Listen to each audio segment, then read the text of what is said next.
John's thoughts on social ethics have been featured in the New York, the New York Times, the New Yorker, the Boston Globe, the Orange County Register, and the Los Angeles Times. We hope you will enjoy his presentation on these many aspects and effects of eating mindfully. We will include plenty of time for Q&A and discussion, as Zach has mentioned. With that, I give you the Reverend John Gibb Millspaugh. Well, wonderful to be with you, and this is Mindful Eating for the Planet. In my many years thinking about food, I've discovered there are so many mysteries around food. Food is substance of this planet that we take into ourselves, and it then becomes part of our own bodies. This thing that I think of as me starts with food, among some other things. Food also becomes energy to power our body, not only physically, but cognitively, emotionally. Today, even how food comes to our plates involves mystery. We used to know so much more about that than we do today, because 90% of Americans used to work in agriculture, and now fewer than 2% do. If we could peer through our food to see where our food really comes from, not our fantasy of where it comes from, but the reality, how much would we like what we see? And if we had that ability, would we be willing to look, or would we look away?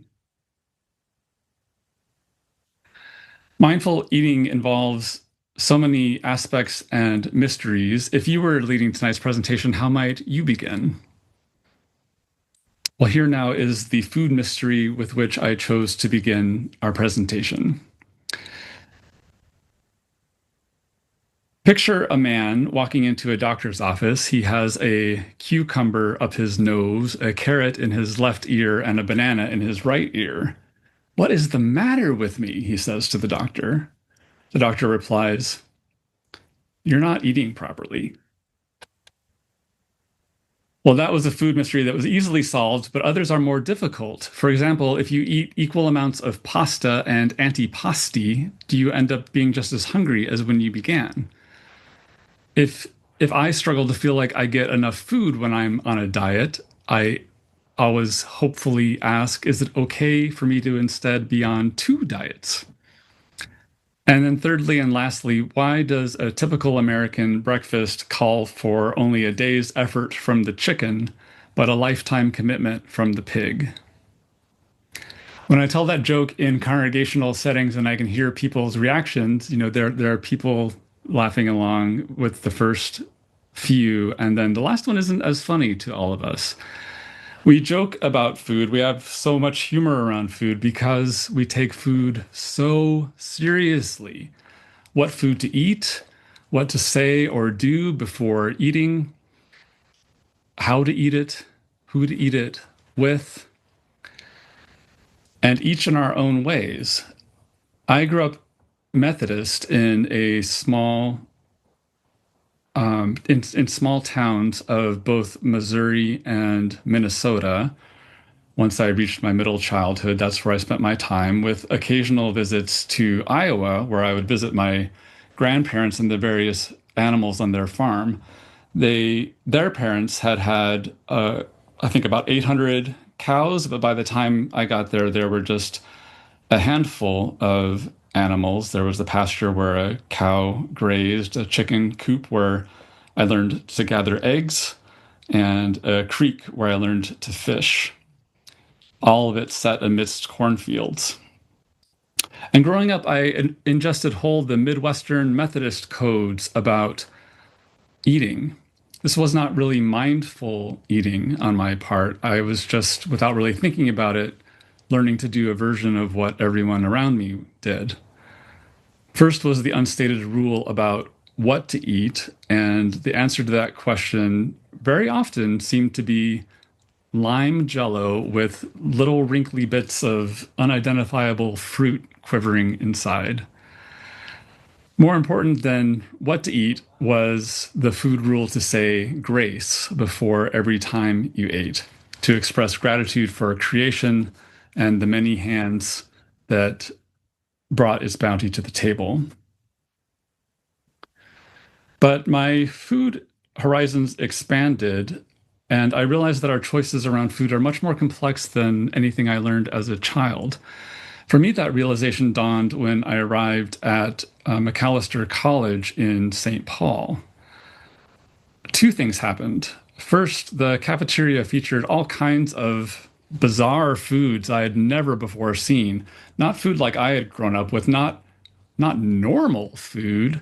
These were things with strange names I had never heard before. Not the familiar tater tot casserole and hamburger casserole and chicken a la king and macaroni beef saute. No, these were strange foods with names like hummus or something, and falafels and lentils and samosas and tortellini and tetrazzini, hobakjeon and bibimbap. I was initially pretty suspicious, but as I ventured into unfamiliar territory plate by plate, I fell in love with food all over again. So that was the first thing in college that expanded my food horizons. And secondly, not only did I encounter an incredible variety of food, I encountered an incredible variety of moral and ethical teachings about food. I majored in world religions and so quickly learned that all major world religions pay a lot of attention to food's implications. Some, like Hinduism, focus on taking good care of your body, treating it as a temple, and not polluting that temple for the sake of passing pleasure. Some, like Islam, emphasize distributing food fairly and command the well-to-do to provide alms to feed the hungry. The Hebrew Bible talks a lot about food. Those who grow food are instructed to set aside portions of their crops for the poor, and it declares that our religious rituals are empty without deliberate acts of social and economic justice. In addition, Jewish law states that the Sabbath codes can and must be suspended to alleviate the pain of living beings. So for Jews who don't work on the Sabbath, they are released from that obligation if there is a living being who is suffering, who they can provide some assistance to. To illustrate, many Jews, sorry, I lost my train there. Rabbi Jill Jacobs writes, the concept of Tsar Bali Hayim demands that we take animal suffering seriously. So for Jews who don't work on the Sabbath, if an animal falls into a deep ditch on the Sabbath itself, the principle of Tsar Bali Hayim dictates that not only must provisions must be made for his or her well-being, but one is permitted to place supports in the ditch so that the animal may ascend. Technically speaking, the latter activity constitutes a clear violation of Sabbath law, but the law is superseded here by the biblical principle that animals must be spared suffering. Many wisdom traditions focus on reverence and care for the earth, like indigenous traditions instruct us not to take any more from the earth than we need. Buddhist sutras teach that animals raised for food deserve just as much as of our compassion as any other creature. I don't know how you feel about that. If you think that animals who are raised for food deserve just as much of our compassion as any other creature. In Buddhism, it is taught that all animals were once in another lifetime our own mother. These hundreds of religious teachings about food threw into question the adequacy of the Midwestern Methodist assumptions that I had been raised with. Any world religion worth its salt teaches that food choices are essential components of spirituality and ethics. What we eat matters for our minds, bodies, and spirits, and for the rest of the world. So what about Unitarian Universalism? UUism is a faith that celebrates individual diversity And it's not a surprise, just as there's no single UU answer to religious questions, there's no one UU way to eat. There may well never be. But still, recently, more and more UU individuals and congregations have started to explore food's ethical dimensions.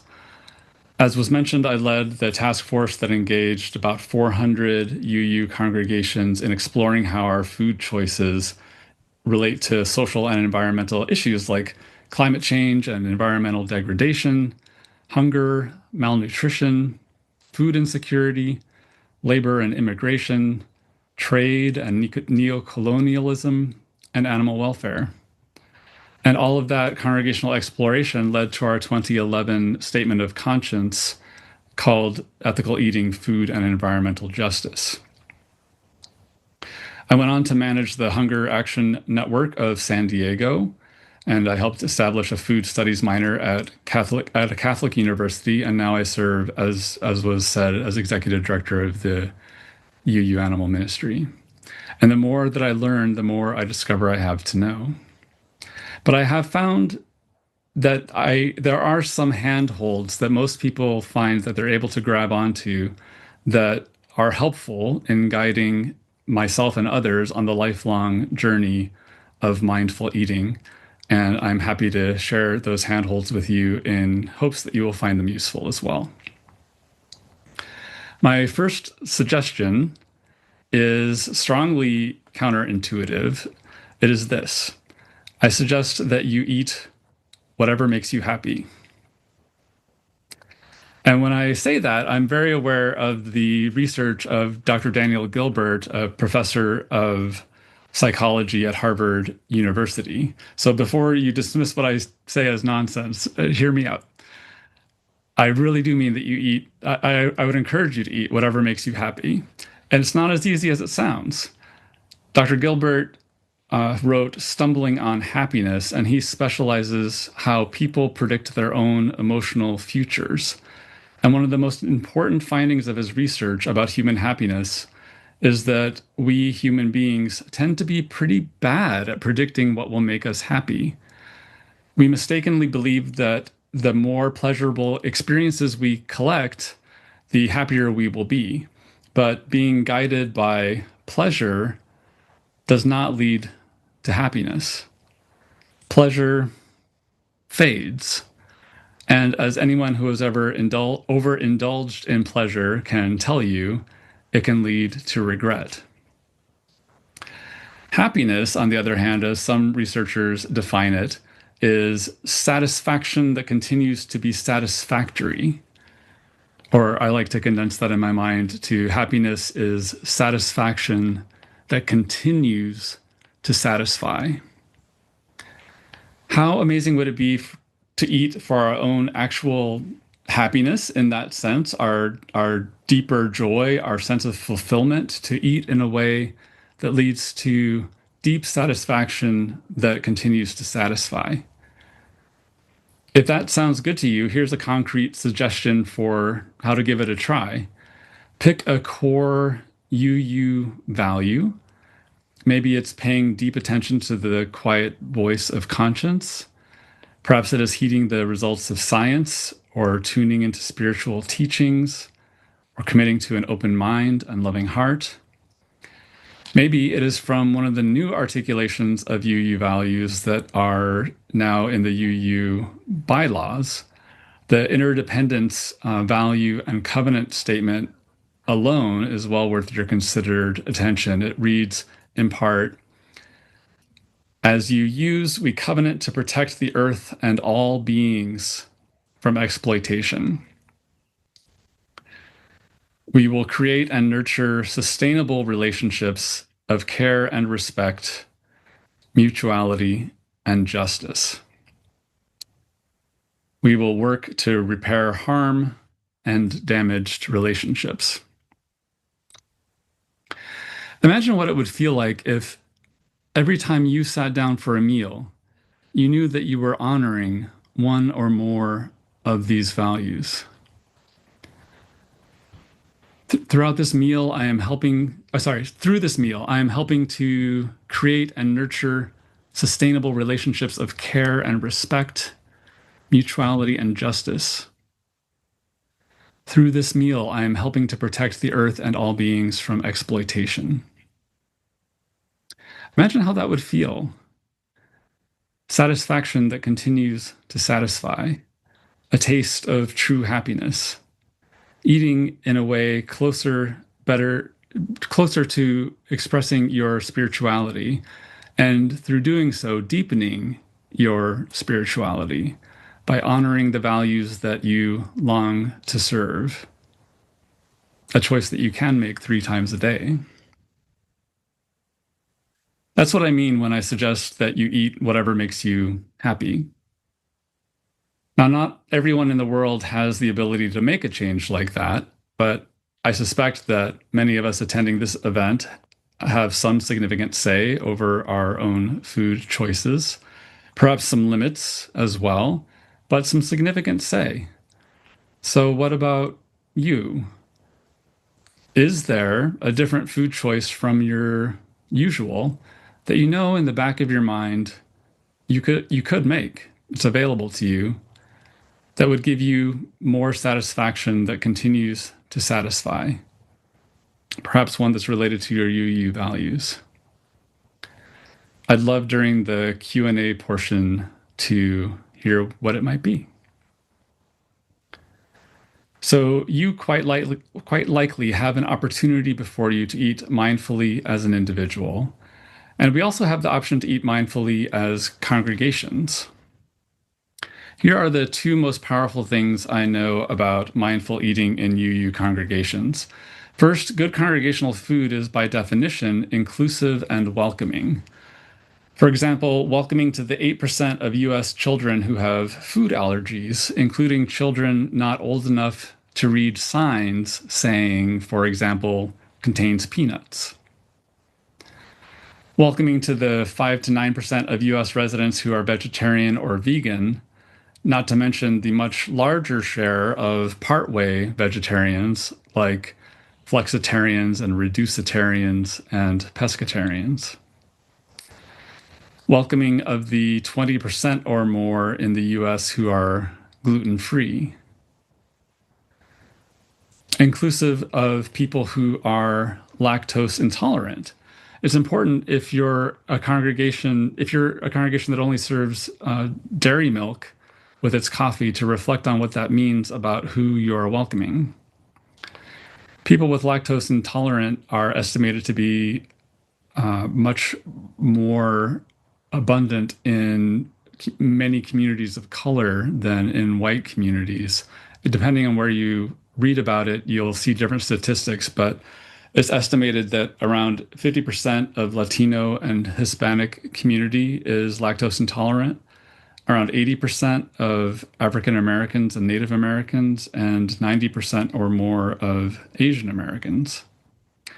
So handling food mindfully in a congregation means, in part, including and welcoming the dietary needs of all the folks that the congregation aspires to serve. Because congregations end up spending a lot of money on food, both the individuals and the congregation itself. So week in, week out, congregations are continually voting with their dollars to support food systems that have certain values. And those values might be compatible with the congregation's vision of beloved community, or conflict with that vision, or be somewhere in between. Through purchasing food, a congregation and its congregants mindfully or mindlessly are voting with their food dollars for what future they are creating. A future perhaps of care for the earth and humane treatment of animals and just treatment of workers. Or a future of such profound exploitation of the earth, animals, and workers that we prefer not to think about it. Mindful eating for congregations, in addition to inclusive food, involves voting with food dollars in keeping with their own values for a better world. But where to start? I mean, that sounds like a good thing, but how do you go about doing that? Food is so complicated. There are so many issues involved. justice issues, environmental issues, knowing how to begin can be really tricky. But for most UU congregations, there is a pretty straightforward way to start. And it's not a all or nothing way, like a light switch that's either 100% on or 100% off. It's more like a volume dial that can be turned through many, many degrees and fractions of degrees. Each congregation controls its own dial and is completely in control of where it sets its own dial, but every congregation has to set it somewhere. Now, what I'm about to say may not be immediately obviously true, so please keep an open mind and listen for, say, 2 minutes before deciding whether you agree or disagree. Because based on my experience, where this dial gets set significantly and immediately impacts issues that most UU congregations care deeply about, like social justice, public health, animal welfare, climate change, and environmental sustainability, among others. So, what is this dial? What does it control? What the dial controls is how much a congregation financially enables and supports animal agriculture. Now, remember, it's not a switch that's either on or off. It's a dial with limitless set points that a congregation can choose from. And it's a good news, bad news kind of situation. The bad news is that modern animal agriculture is, in all of its commercial forms that I know of, very negatively impactful to issues that UUs tend to care deeply about. And when I say commercial, I mean the sort of food that's available in grocery stores, especially industrial agriculture, which is where, according to the USDA and EPA, literally 99% of animal products in the US come from. That includes products that appear to be humane certified or have pictures on the label of happy cows and chickens. But the fact that animal agriculture very negatively impacts many issues that UUs tend to care deeply about, while it's bad news, it's also good news because it means that this one dial through which a congregation can choose how much it supports animal agriculture provides congregations a way to affect many issues that they care deeply about, not only positively, but powerfully and simultaneously. So here's what I mean. Briefly and without saying anything remotely graphic, here's why this is such a powerful dial for congregations to consider adjusting. Just consider.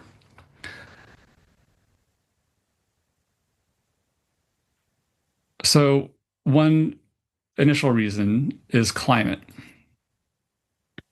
We all hear about climate change, of course. And according to the UN, animal agriculture. Oh, I just lost my note on climate. Where did it go? Here it is.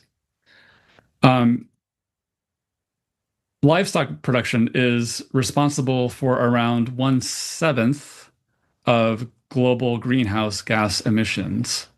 1/7. That's a climate impact that is about in the same ballpark as the entire transportation sector. So globally, livestock production is responsible for 12 to 17% human-caused greenhouse gases. That if you want one number, it's typically given as 14.5%, making it one of the largest single contributors to climate change. For comparison, the transportation sector, that is all of the planes and trains and cars and trucks and semis in the world combined, accounts for about 15% of total greenhouse gas emissions. It sounds pretty unbelievable that animal agriculture alone contributes in the same ballpark, but a recent United Nations report confirmed it. So why be more mindful where to set the dial? Well, first of all, climate. And then secondly, also according to the UN, animal agriculture is an incredibly significant contributor to environmental degradation. Animal agriculture is likely the largest contributor to global water pollution, due to the runoff from manure and fertilizers. In Iowa alone, factory farms are estimated to generate on the order of 110 billion pounds of manure every year, much of it stored in pits or lagoons and spread out on nearby fields that can and do at times leak into surrounding waterways. So there's water pollution. Nearly 90% of global deforestation is driven by agricultural expansion, including land cleared for grazing and animal feed. And livestock grazing alone accounts for about 3/4 of deforestation in South America, according to the UN. With about 30% of the planet's land surface devoted to pasture and crops to feed farmed animals, livestock is also one of the sectors with the highest impacts on biodiversity. So, extreme water pollution, deforestation, and biodiversity loss. Turning down this dial is not only better for the climate, but also environment. Pollution, of course, is a public health issue. I don't have a separate slide for this issue, but public health is a big one because modern animal agriculture often confines thousands or tens or hundreds of thousands of animals, believe it or not, in concentrated animal feeding operations, commonly known as factory farms. These release ammonia and hydrogen sulfide and fine particles from manure into the air and can contaminate nearby water. And studies from North Carolina and elsewhere find that people living near pig CAFOs experience higher rates of respiratory symptoms and cardiovascular disease and lower overall life expectancy. And these facilities are disproportionately located in low-income communities and communities of color. So public health combined with environmental injustice and environmental racism is another reason to turn down the dial. Then there's the labor issues. If CAFOs don't sound like great places to live near, they're also not a great place to work.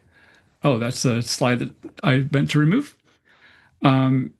Jobs tend to be dangerous, low-wage work, often done by people of color and undocumented migrant workers who can't advocate for safer conditions without risking deportation. So labor exploitation is big, and slaughterhouses in particular are very dangerous places to work. They're one of the more dangerous professions in the country.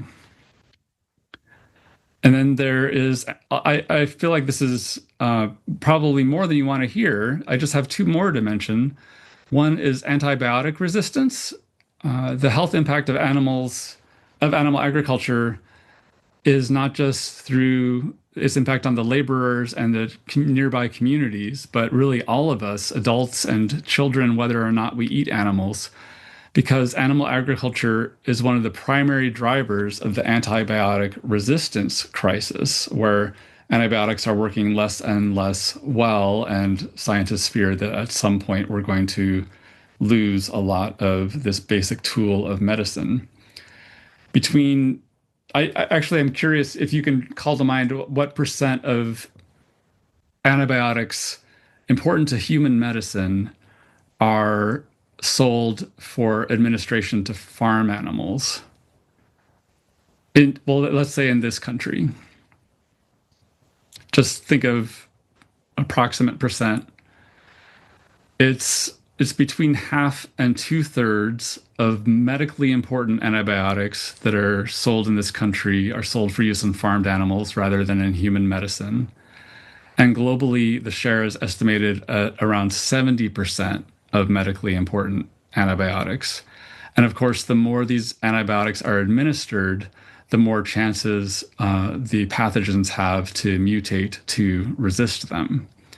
And antibiotics are given in a way that is called subtherapeutic, where you don't treat the animals who are sick, you treat them continually and in an ongoing way in order to prevent them from becoming sick in the filthy conditions that they're living in. So turning down the dial improves public health and slows the antibiotic resistance crisis. And any of that is reason enough to seriously consider adjusting the dial personally and as a congregation. And I haven't even mentioned the final thing I will, which is what brings me here tonight, which is that animal agriculture is an animal welfare nightmare. These are pictures from a farm I investigated. I'll tell you a little bit more about it in a second, but about 90% of Americans believe that many standard agricultural practices are unacceptable, such as keeping an animal in a cage for his or her entire life, or mutilating him or her without painkillers, or killing them as youngsters if they lack economic value. And a similar number of Americans believe that farmed animals have the same capacity for pain as humans. I don't know what you believe about farm animals' ability to suffer and experience pain, but about 90% of folks in this country think that they have as much ability as people do for pain and suffering. As I mentioned earlier, in the US, the percent of farmed animals who live their lives on factory farms is more than 99%. Even the vast majority of products marketed as alternatives like cage-free and free-range eggs and humane certified meat come from factory farm systems with serious welfare implications. I say this having toured a pig factory farm and a dairy, and the investigative report I mentioned was on the category leader for humane regenerative dairy, Alexander Family Farm. It's called Alexander Family Farm, which is a factory farm, a family-owned factory farm, and it. I exposed, along with a colleague of mine, that they had been egregiously and systemically abusing their animals for years, despite their certifications and the serene, idyllic imagery that they posted on social media. They denied everything that we said at first, and they said that photos in our report, many of which I had taken, had likely been doctored or staged. But after a USDA investigation prompted from a complaint that I submitted, Alexander Family Farm later admitted to dozens of violations, including dragging cows with machinery, dehorning them without pain relief and through enervated tissue, and selling diseased animals. I'm not going to show you any of the graphic photos. These are photos of calves who were kept in these hutches without any ability to step foot outside. They were kept there for months on end. The hutches weren't cleaned. The human interaction that they had was people coming by and giving them food and water. You can see some of the water tanks there on the left side of the hutches as we're looking at them. Yeah, and this was a farm that, again, was the category leading certified humane regenerative farm. Commercial animal agriculture, treating animals in ways that we'd rather not think about, but are very real to and experienced by those animals nonetheless, is par for the course. And I don't know if you know how many animals we farm in this country every year, but there are, in fact, about 9 billion animals that we farm in this country every year, 99% of them in factory farms. So the last reason to consider turning that dial is animal welfare. From climate and environment to racism to labor to public health to animal welfare, that's a very quick summary of some of the ways that this one dial, which controls how much an individual or congregation chooses to support animal agriculture, also provides a positive way to affect many issues that many UUs deeply care about, powerfully and simultaneously. So, mindful eating for the planet.